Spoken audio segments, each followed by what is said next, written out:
A mind that never rests. Your mind is always racing.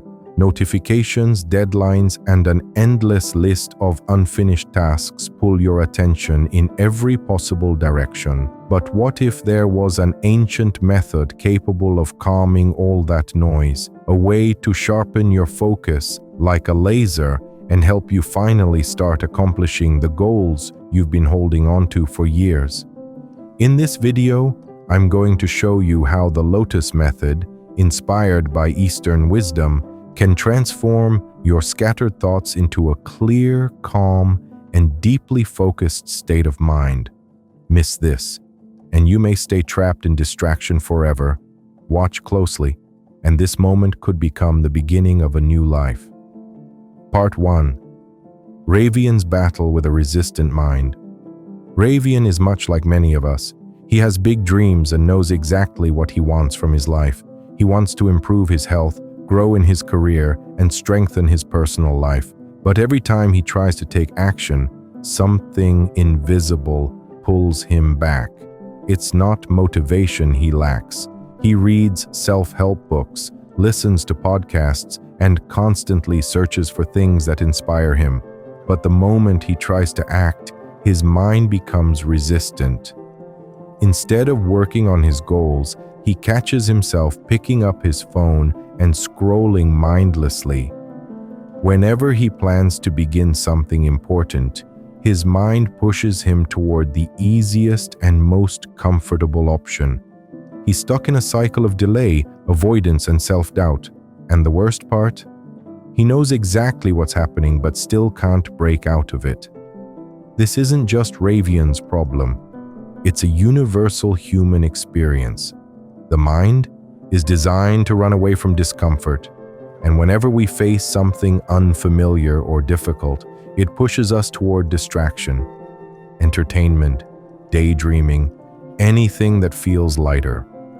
In ancient Eastern teachings, the mind is compared to a restless monkey jumping from one thought to another to escape challenge and discomfort.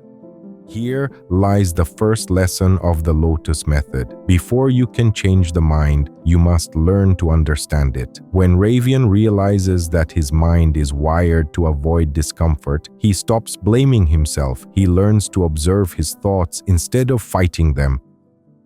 This is where his transformation begins. Part 2. Moving in harmony with life. Ravian slowly understands that forcing himself only makes things worse. The harder he pushes, the harder his mind pushes back. During this struggle, he discovers the ancient philosophy of Taoism and the powerful concept of Wu Wei, the art of moving without resistance. A teaching from Lao Tzu strikes him deeply. When you let go, everything gets done.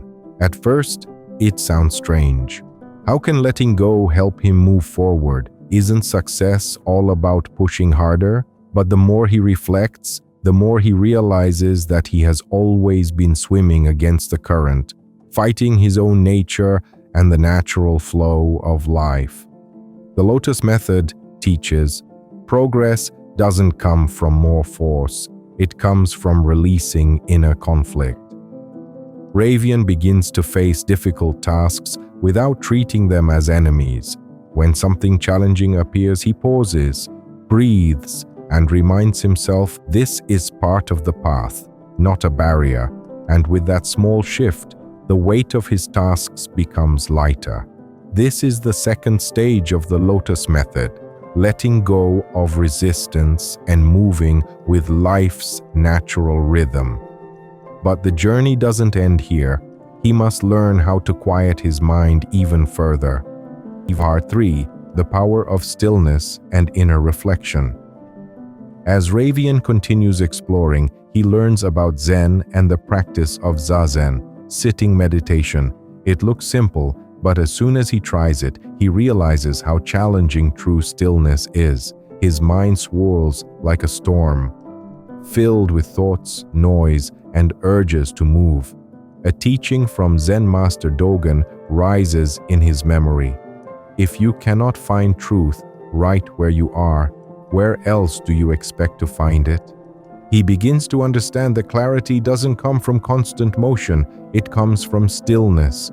With daily practice, his mind begins to settle like a lake calming after the wind stops. In this silence, his problems appear differently, not towering walls, but steps toward growth. This becomes the third stage of the Lotus Method. Cultivate stillness, the root of all transformation. But stillness alone cannot shape a life.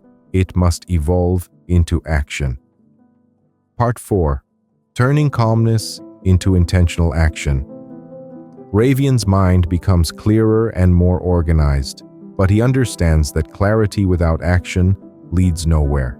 He studies the training philosophies of the Shaolin monks, a blend of disciplined movement and deep inner peace.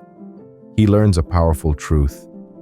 Reflection without action creates stagnation. Action without reflection creates burnout. So he begins approaching every task, big or small, the same way a monk performs a precise kata, with focus, intentionality, and presence. He stops juggling multiple tasks and instead gives his full attention to one thing at a time. Suddenly, the difficult tasks he once feared become manageable. This is the fourth stage of the Lotus Method, intentional, focused action. But there is still one final piece, the part that brings the entire method to Part 5. The Lotus and the Art of Patience. Ravian has made real progress, but soon he encounters a new challenge, impatience. Despite his effort, the results don't come fast enough. Frustration starts to grow. Here, he remembers the symbol of the lotus, a flower that rises slowly from deep mud, moving upward through darkness before it finally blooms. Its beauty comes from its patience. Ravian realizes that growth cannot be rushed. Trying to force results only creates more resistance. When he embraces patience, he feels a new sense of peace. He understands that, like the lotus, he will bloom, but in his own time. This is the final lesson of the Lotus Method: awareness, flow, stillness, action, patience, the 5 elements of true mastery.